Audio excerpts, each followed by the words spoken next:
Hi అండి. నమస్తే. Welcome back to our cooking channel మన మామ్స్ కిచెన్. ఈరోజు ఈ వీడియోలో రోటీలోకి ఎంతో టేస్టీగా ఉండే క్యాబేజీ కర్రీ రెసిపీని ఎలా ప్రిపేర్ చేసుకోవాలో చూద్దాం. చాలా సింపుల్‌గా, ఈజీగా ప్రిపేర్ చేసుకోవచ్చు. రోటీతో పాటు వేడి వేడి అన్నంతో కూడా చాలా టేస్టీగా ఉంటుంది. ఇప్పుడు లేట్ చేయకుండా ఈ క్యాబేజీ కర్రీ రెసిపీని ఎలా ప్రిపేర్ చేసుకోవాలో చూసేద్దాం. ముందుగా దీనికోసం స్టవ్ ఆన్ చేసి ఒక కడాయి పెట్టుకొని అందులోకి ఒక 3 టేబుల్ స్పూన్ దాకా ఆయిల్ వేసుకోవాలి. ఆయిల్ కాస్త వేడిన తర్వాత ఒక హాఫ్ టేబుల్ స్పూన్ దాకా ఆవాలు, అలాగే ఒక హాఫ్ టేబుల్ స్పూన్ దాకా జీలకర్ర వేసేసుకొని, ఒకటి సన్నగా తరిగిన ఆనియన్, అలాగే ఒక 5, 6 పచ్చిమిర్చి కూడా ఇలా సన్నగా తరిగినవి వేసేసుకొని, ఇవన్నీ కూడా కాస్త బ్రౌన్ కలర్ వచ్చే వరకు కూడా ఫ్రై చేసుకోవాలి. చూడండి, ఆనియన్స్ అన్ని కూడా చక్కగా ఫ్రై అయిపోయిన తర్వాత ఇందులోకి ఒక పావు టేబుల్ స్పూన్ దాకా పసుపు, ఒక హాఫ్ టేబుల్ స్పూన్ దాకా అల్లం వెల్లుల్లి పేస్ట్ వేసేసుకొని అందులో ఉండే పచ్చివాసన పోయే వరకు కూడా బాగా ఫ్రై చేసుకోవాలి. ఇదంతా కూడా చక్కగా ఫ్రై చేసుకున్న తర్వాత ఇందులోకి నేను ఇక్కడ పచ్చి బఠానీ యాడ్ చేస్తున్నానండి. ఇది నచ్చితే వేసుకోవచ్చు, లేదా స్కిప్ చేయొచ్చు. ఇది వేయడం వల్ల చాలా టేస్టీగా ఉంటుంది అండ్ కలర్ఫుల్గా ఉంటుంది. నేను ఇక్కడ ఒక చిన్న కప్ దాకా పచ్చి బఠానీ యాడ్ చేశాను.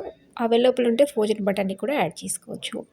ఇవి కూడా ఫ్రై అయిపోయిన తర్వాత సన్నగా తరిగిన క్యాబేజీ ఇందులోకి యాడ్ చేసుకోవాలి.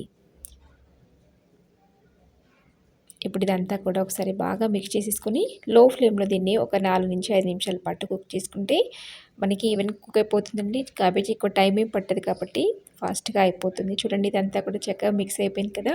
ఇప్పుడు మనం దీనికి మూత పెట్టేసుకొని 4-5 నిమిషాల పాటు లో ఫ్లేమ్లో కుక్ చేసుకోవాలి.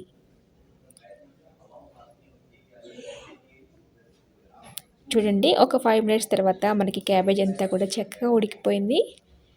చూడండి, ఇదంతా కూడా ఒకసారి బాగా మిక్స్ చేసుకొని ఇందులోకి మనకి టేస్ట్ ఎంతగా సాల్ట్ యాడ్ చేసుకోవాలి. నేను ఇక్కడ కారం ఏమి యాడ్ చేయట్లేదు, ఎందుకంటే మనం పచ్చిమిర్చి ఎక్కువ యాడ్ చేసాం కాబట్టి.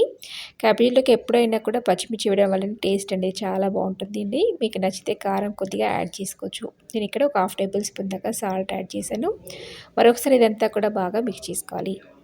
చూడండి, ఇదంతా కూడా చక్కగా మిక్స్ అయిపోయింది కదా. ఇప్పుడు ఫైనల్‌గా ఇందులోకి ఒక పావు టేబుల్ స్పూన్ దాకా గరం మసాలా, అలాగే సన్నగా తరిగిన కొత్తిమీర కూడా వేసేసుకుంటే మనకి ఎంతో టేస్టీగా ఉండే క్యాబేజీ కర్రీ రెడీ అయిపోయినట్టే.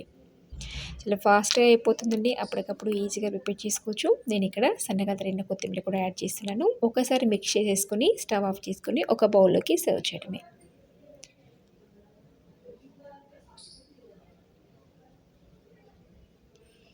చూసారు కదండీ! చాలా ఫాస్ట్‌గా రెడీ అయిపోయింది. అండ్ టేస్ట్ కూడా చాలా బాగుంటుంది. చాలా ఈజీగా అయిపోతుంది. ఒకసారి మీరు కూడా ఇదే ప్రాసెస్‌లో ట్రై చేసి టేస్ట్ చేయండి. చూసారు కదా ఫ్రెండ్స్, ఎంతో టేస్టీ క్యాబేజ్ కర్రీ రోటీతో పాటు చాలా టేస్టీగా ఉంటుంది.